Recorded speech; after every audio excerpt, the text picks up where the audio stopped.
Joining us this week on the Daily Dose, I have got a guest that I'm looking forward to talking to because he's got some really interesting things to talk about here. I want to make sure I pronounce this correctly. Dr. Sammy Vogel-Seidenberg, did I get that right? That was perfect. Wow, that was really Excellent. good.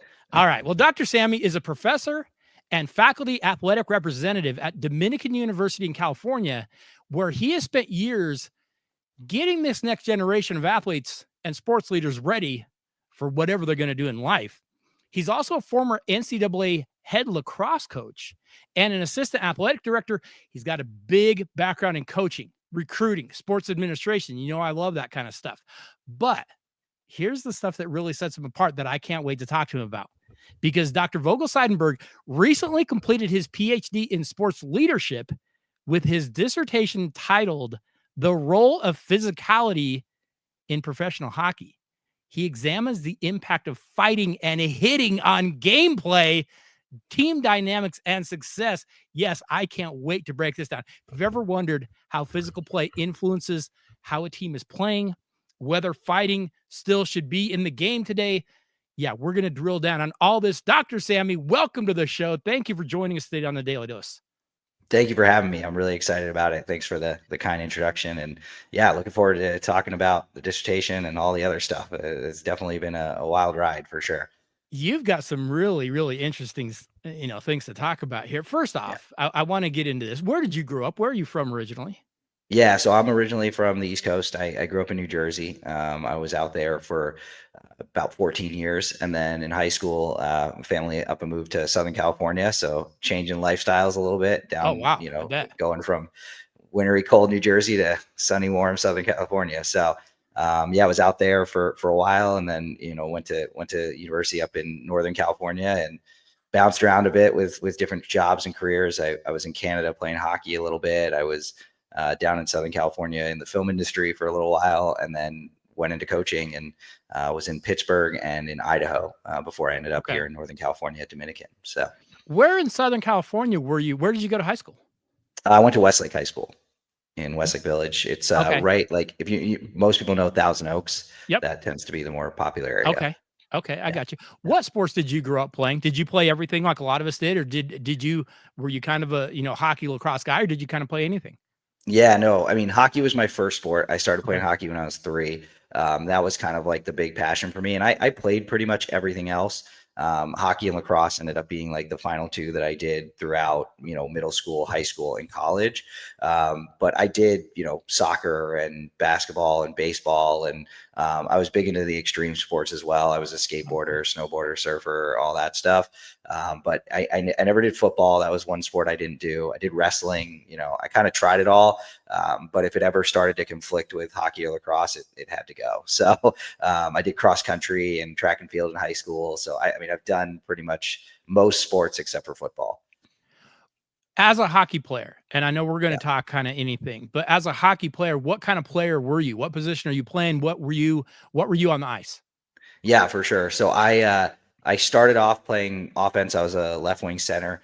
I ended up stopping and playing goalie for a couple of years, and then won a championship with my youth team, and then was like, all right, I did my job. Now I'm going to go back to playing out. So I went back to playing left wing and center. And so I did that for the rest of my career. I'm not the biggest guy. I'm 5'9", so I'm not super tall, and I don't necessarily have the hockey build, but I was a grinder. I was a grit and grind kind of guy. I got in a lot of fights. I was the guy scoring a couple. I just didn't score a ton of goals. I got a lot of assists. I got a lot of those grind, banging in the front of the net type of goals. Being in the right place, that kind of stuff, more so than the finesse or flash guys that you see today. Well, then it's no wonder that you kind of, went the direction you went with, the physicality in hockey and that kind of thing, because that was kind of the way you played. How did you go from playing and then kind of transitioning over into that coaching side? Yeah. So, I mean, my senior year of college, I was playing both sports, and I finished my hockey season, started my lacrosse season, and I ended up blowing out my knee. And when that happened, it kind of was like, that was it for my lacrosse season. I couldn't finish out, and I actually started coaching the women's lacrosse team at my school. They needed a coach, and so I was like, sure, I'll help out. And that was kind of my first intro into coaching. And then I ended up working in the film industry and doing that. And I was miserable. It was rough. Like it was, it was a lot of work. It was hard, 2 years of that. And I was ready to move on to something else. I was coaching a high school team. I had a lot of success, and somebody took a chance on me. I got a job coaching on the East Coast at a college called Washington Jefferson College. It's a D3 school. Okay. And, did that for a little bit, and then ended up getting the head coaching job at the University of Idaho, and was able to turn that program into a perennial 2-3 win program, not making playoffs. To first year we went 7-7, didn't make playoffs. Second year we had our first winning season in program history, made it to the PNCL finals, lost in the finals. So, was able to turn that program around, and then got the job at Dominican. And, it was coming into a really interesting situation. They were a program that didn't have a lot. They were D2, and then we got moved to club. But the university was still running it as an NCAA program, with you had to follow all the rules and do all those things. And so my goal was always to get us back to the NCAA. So in my 9 years there, I was able to build the team up to being pretty successful, to adding a women's lacrosse team and being the first NCAA D2 women's lacrosse team in California, and then getting the team back to Division II as of last year. So it's been a ride for sure. No doubt. Holy cow, that's quite a road you took to get there. I've got to ask this, and I always ask coaches this. Sure. You played, you went through that, you transitioned over to coaching. I usually get one or two sides. Either you had a coach that you were like, no, that was a mentor, that was someone who changed my life, or I never had that and I wanted to go find my way. Did you have a coach that impacted you that kind of made you want to go into coaching? Yeah, no, for sure. I mean, I definitely had some not great coaches growing Yes. up, and Yes. and I definitely knew what I needed in a coach. And I had a college coach that I owe everything to. I mean, his name's Tony Savaggio. Took a ragtag program at where I went to college at Humboldt, and basically we were like, we need a coach, come in, help us build this thing back up. And he put his blood, sweat, and tears into it. He really cared about his players. He's a players coach. Like, you see him 10 years later and he's giving you the biggest hug of your life, that kind of guy.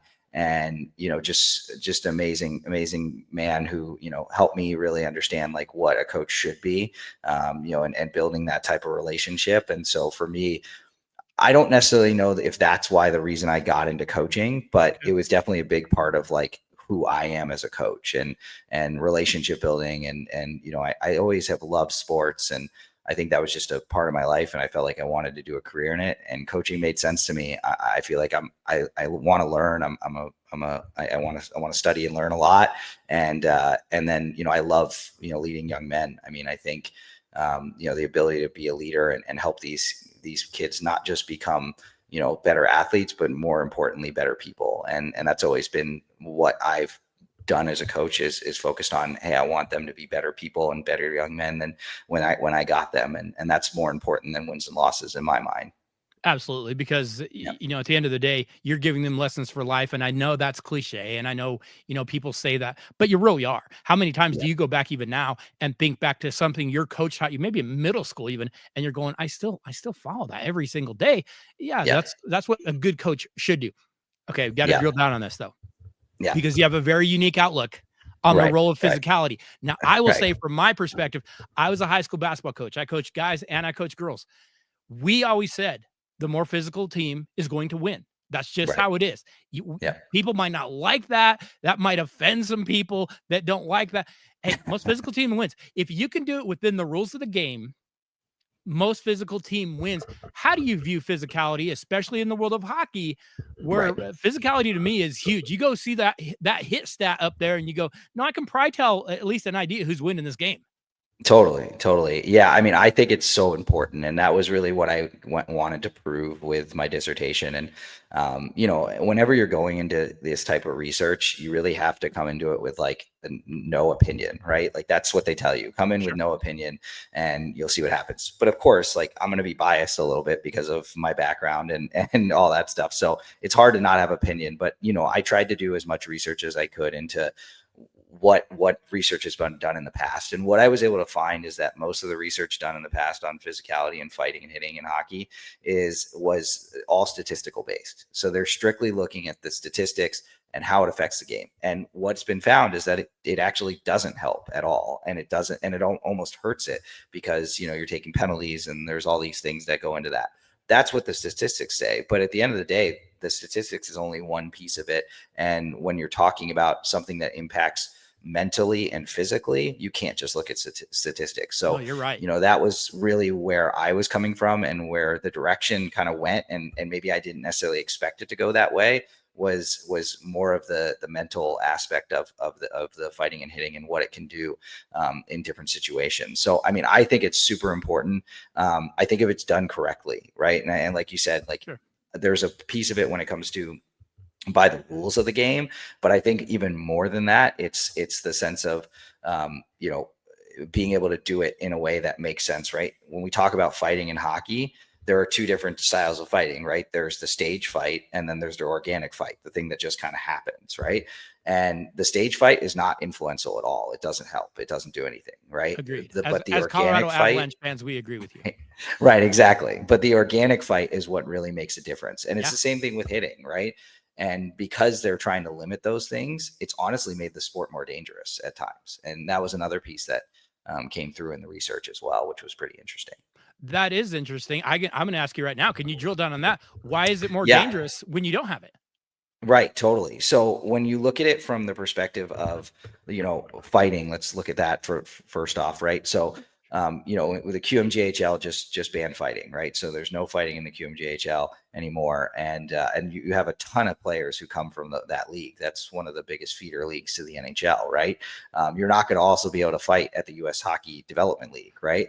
And so what's happening is, these players are coming into the league and they're not prepared for that type of physicality, and they're going to get in a fight in the NHL. It's going to happen, right? Whether you're a superstar or not. Look at Macklin Celebrini from the Sharks. That guy is a grit and grinder, but he's also one of the best scorers so far for the Sharks as a rookie, right? Sure. And, but you look at a guy like Bedard, who has no physical sense, doesn't understand the physical game, and he is struggling. He is struggling, and he doesn't want to get hit, right? No.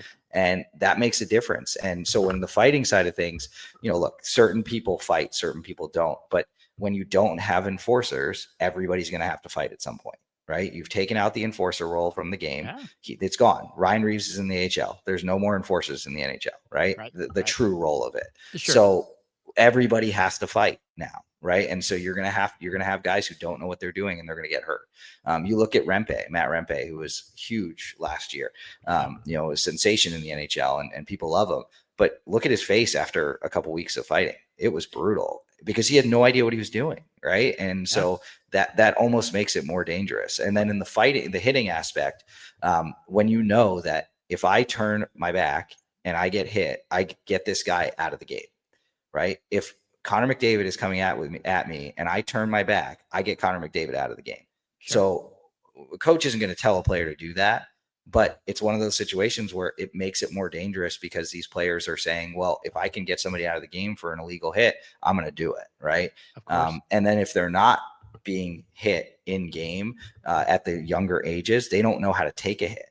And if you don't know how to take a hit, that's when injuries happen. And you see more and more superstars getting injured and being out for long periods of time during season because they're getting hit and they don't know how to get hit, right? So I think that's one of the biggest issues here is when it comes to the way the league is approaching these things is, is taking it out better or worse, right? Is not preparing these players to be able to play at, when the guys are able to skate almost 30, 40 miles per hour on the ice, and then they get hit and they don't know how to take that hit.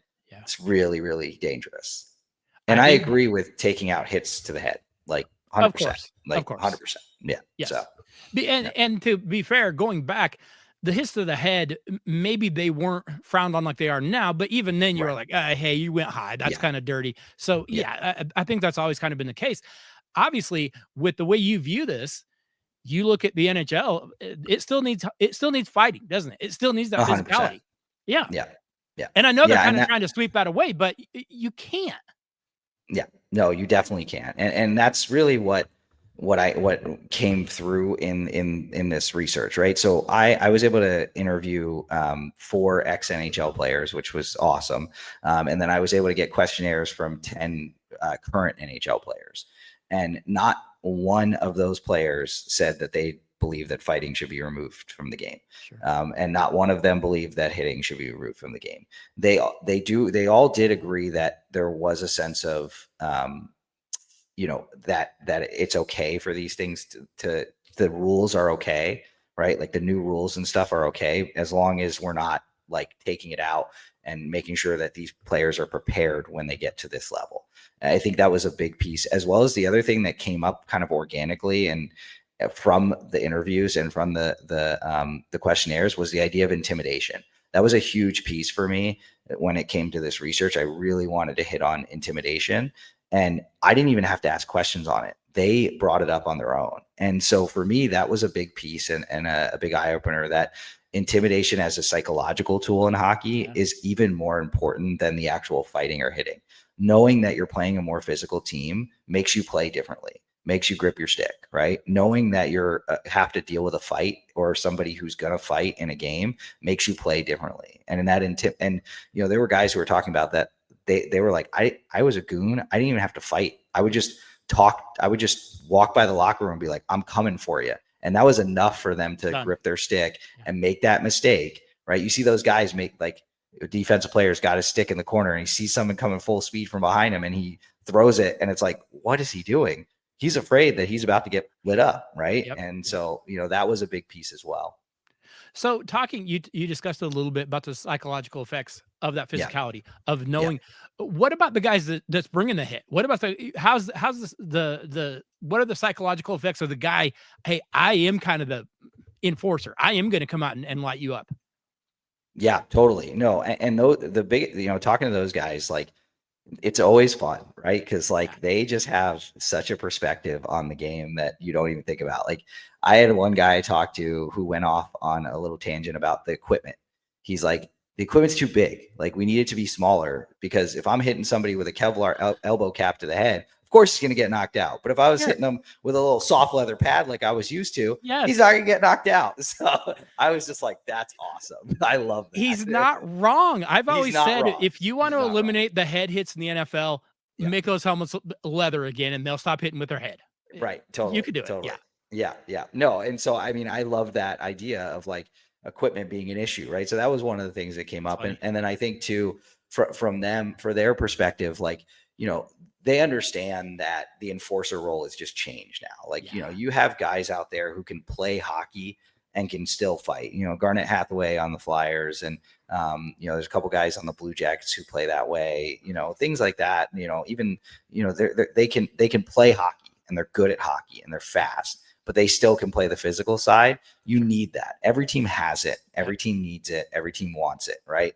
And one of the things that they really mentioned was, everybody wants the Tom Wilson, right? Everybody wants the Tom Wilson and the Brad Marchand and the Matthew Tkachuk and the Brady Tkachuk. They want those guys. Like, of course, yes, everybody would love to have a McDavid, but a McDavid is, McDavid and a Draisaitl and a McKinnon and a McCarr. Like, those are once in generation players, right? Yeah. The guys who can make more of an impact, like, we look at these little skilled guys and it's like, cool, this is great, but like, I would rather have a guy who can grind and muck it up in the corners, but who can also score goals. Like, if you're telling me I had the choice, between Matthew Tkachuk and Tom Wilson over, Artemi Panarin or I don't know, like Fabian Zetterlund or, anybody like that, I would take those guys any day. Like, I would rather have Matthew Tkachuk. I'm a Rangers fan. I would rather have Matthew Tkachuk than Artemi Panarin. I love Artemi Panarin. Yes. But Artemi Panarin in the playoffs can't perform.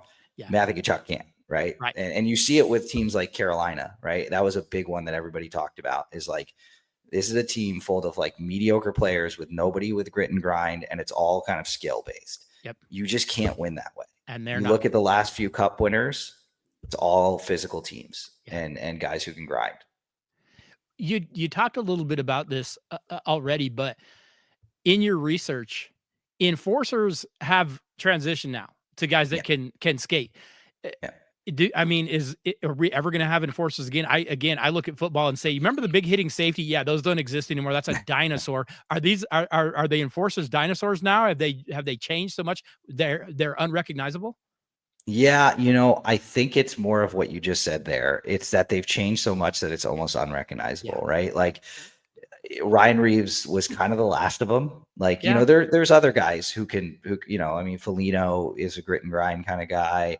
Matthew Tkachuk and Brady are never going to say no to throwing the gloves down, but Tom Wilson doesn't really fight that much anymore, but he's known as that guy. Pat Maroon's about to retire.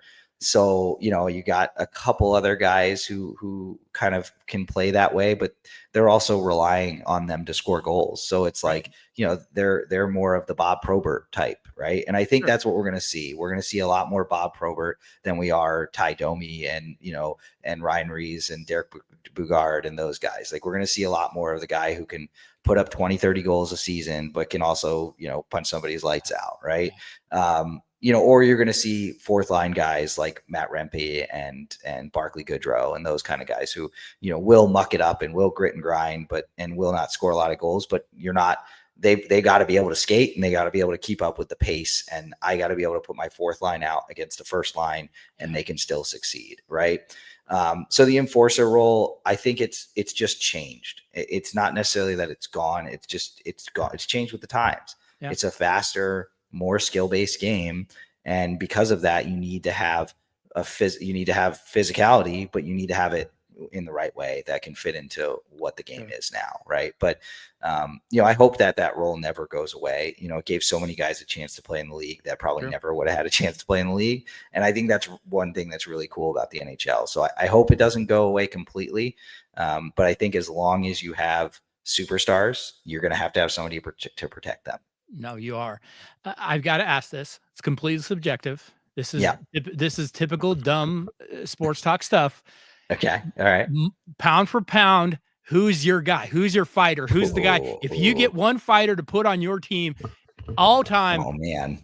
I know. Who are you taking? Yeah, that's a tough one. God, because you do have to kind of consider, well, I don't want him to just be a goon. Like, can he bring anything? Right. And yet I mean, are you talking like modern times or just any time period? Anytime. You can anytime. Pick yeah. Bob Probert. Okay.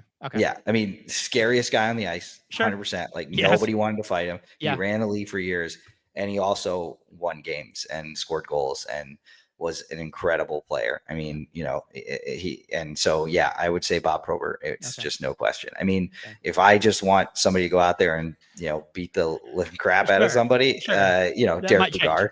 Yeah, the boogeyman for sure. Yeah, Sean Avery's another one too. Avery, you can go Tony Twist or somebody like that. Yeah, some but Bob Probert.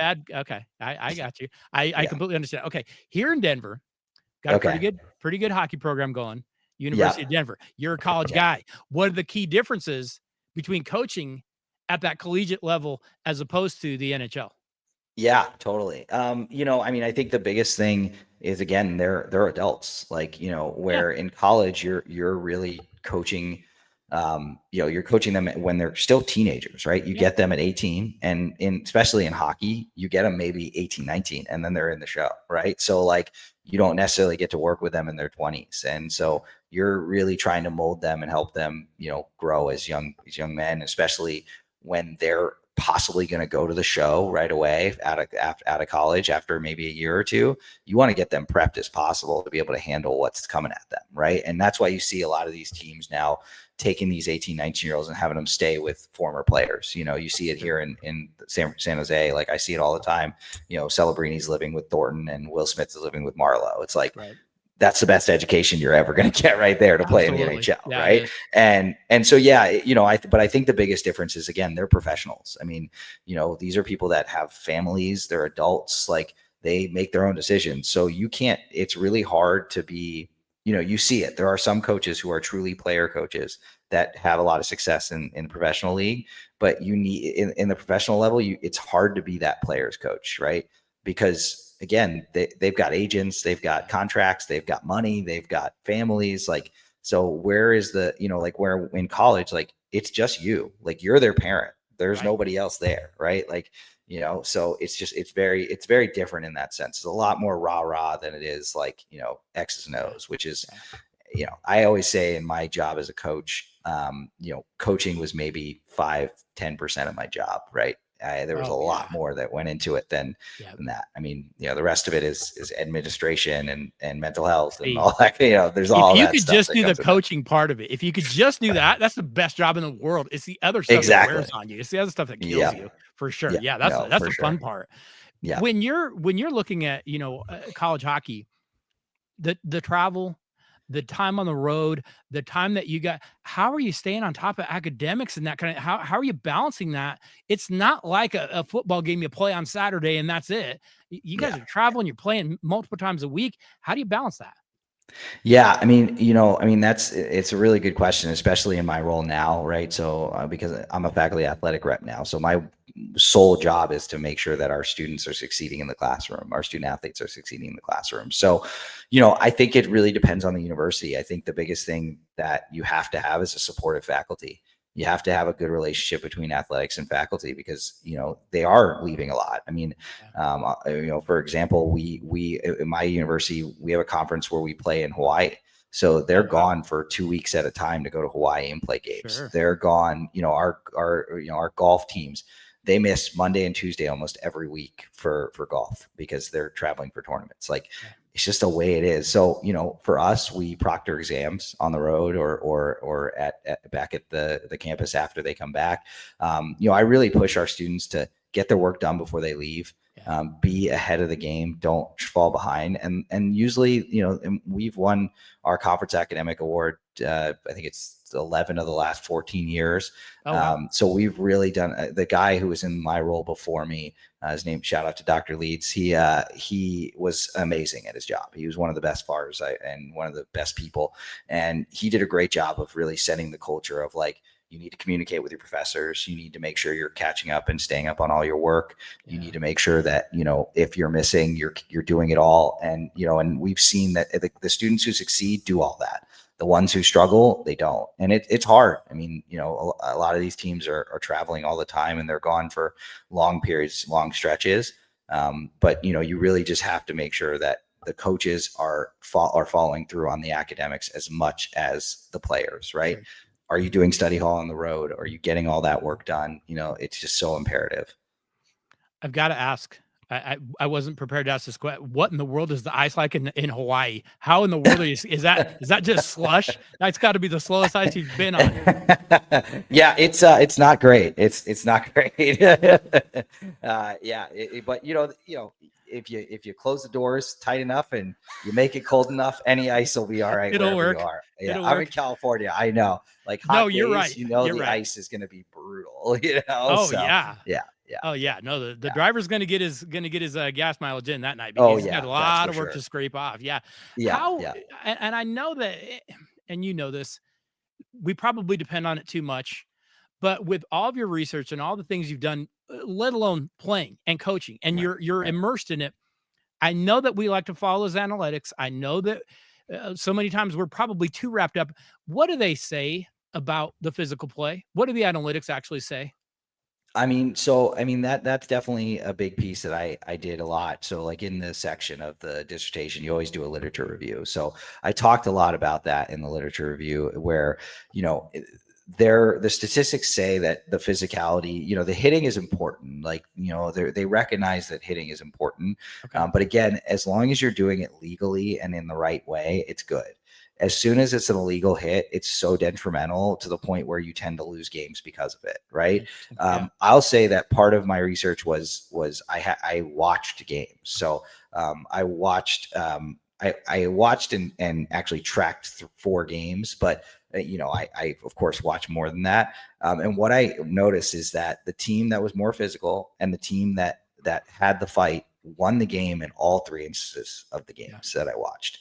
And it specifically won the fight, not necessarily started the fight, but won the fight. Because there were a couple of times where the other team started the fight, but the other team won the fight and they won the game. And so that was interesting to me as well to actually see that, because there's no real statistics out there that say like you win the fight, you win the game, because nobody says who wins or loses other than like the fans. Right. So, but yeah, statistically wise, they say that fighting is detrimental because You have somebody in the box for 5 minutes, and especially now with the instigator rule is you could also add a 2-minute penalty on top of it. So they say that it's not effective in that sense. Everybody agrees that physicality is effective in the playoffs. But fighting is not effective during the season, right? Statistically, right? Speaking, but it's wrong, right? It's completely wrong, because you don't see a ton of instigator penalties because they all know now that they can't do that, right? And again, it's more about the psychological aspect that happens, the cohesion, the team. I mean, you see somebody fight. What did all the players do? They always go to commercial break, but if you look at a game, they stand up and they hit the boards, right? They get out of the box, they do the same thing. You take that out of the game, where are you building it? And that's exactly what I was going to ask you is they can say it's detrimental on the, is it detrimental in the locker room? Because a lot of times that locker room is going to kind of dictate how that next game goes. Right. It's not detrimental in that locker room. Sometimes a lot of guys are looking around and saying, no, you got my back. Let's go. Right. And so I think it's more detrimental if you're not doing it and you go to the locker room and some guy just got his face punched in and nobody backed him up. How do you think that's going to go? Right. You're exactly right. Yeah. Okay, I've got one final question, and I want to thank you for your time. I want to thank you for joining us on the Dose. I'll be honest, we don't talk a ton of hockey. Obviously, we're getting to that season. We go hit the major sports, but I love having an expert come in and explain these things to us. So I'm going to ask you a very pointed question. There are no wrong answers. Okay. Who's winning the Stanley Cup this year? Ooh. Okay. All right. That's a great question. I'm not going to say Winnipeg because I don't think they can do it. I just think they're going to fall apart in the playoffs again, like they do every year. Like always. I just Hellebuyck. I don't trust them in the playoffs. You have a reason to. No, right. I think it's going to be either. I think Colorado is scary. I think Colorado is really scary. Yeah, they can be. They have tweaked that roster so much that they are now. It's been a weird road, but they are now. Right. I'm really worried about Florida's health. So I just don't think they can. I don't think they're going to sustain. I really like Dallas, to be honest. How can you really like Dallas. I think they're built for the playoffs. I know they've struggled a little bit down the stretch here. Ottinger is the definitely biggest question mark going into the playoffs, but man, from their first to their fourth line, they are absolutely stacked. So I'm going to go Dallas. We're just going to go with it. We're going Dallas. I don't think the East will. I don't think the East is going to win. The East is horrible this year. Well, and it's so funny because you just look at straight at the records and you're like, oh, Capitals, and then you're like, they're not. No, not once you face the West. Sorry. The West is just so loaded. It's so deep. Even a St. Louis, someone like that, you get a hot goalie, you get a team that's just getting production out of those deep lines, and you're like, the West just looks too deep and too stacked. 100%. The scary part to me is that Colorado's probably gonna have to face Dallas in the first round, and I know. I saw Miko's, that. Yeah, Miko's gonna light us up, and I just am gonna sob every time he scores. But oh man, well, and I think with Washington, with Ovi getting the goal record, I think a lot of the season had to do with that. They were rallying behind that. For sure. Now that it's over, it's over, you're right. They're gonna go right back down to earth. I don't see them sustaining. Well, they had such a lead; they had nothing to play for except for that. And that's all they've been playing for. Well, now the real season starts. Right. Exactly. Now it gets serious. Now it's playtime is over. So, well, Dr. Sammy, I want to thank you. I want to ask you, is there anywhere that people can follow your work? Is there anywhere that they can keep up with, your thoughts on what you have going on? Where's the best place to find you? Yeah, for sure. So if you want to read the dissertation, it's live and published on ProQuest as well as Dominican Scholar. If you search the name of the title of the dissertation into Google Scholar, it'll show up. So or my name as well. And it's about 175 pages. It's a bit of a long read, but if you're interested in reading more about it, definitely check it out. Or follow me on Instagram at Coach Sammy Lax. I talk a lot about sports on there, and especially my university and things like that. So perfect. I want to thank you so much for visiting the Dose. We appreciate it. I would ask that we not be strangers. I would love to have you back again sometime. Talk hockey, talk whatever. You can come in and talk lacrosse if you want. But I really, really enjoyed our visits. I want to say thank you so much for joining us. Yeah, thank you for having me. I really appreciate it. And I would love to come back anytime and talk sports in general. It's one of my favorite things to do. So appreciate it.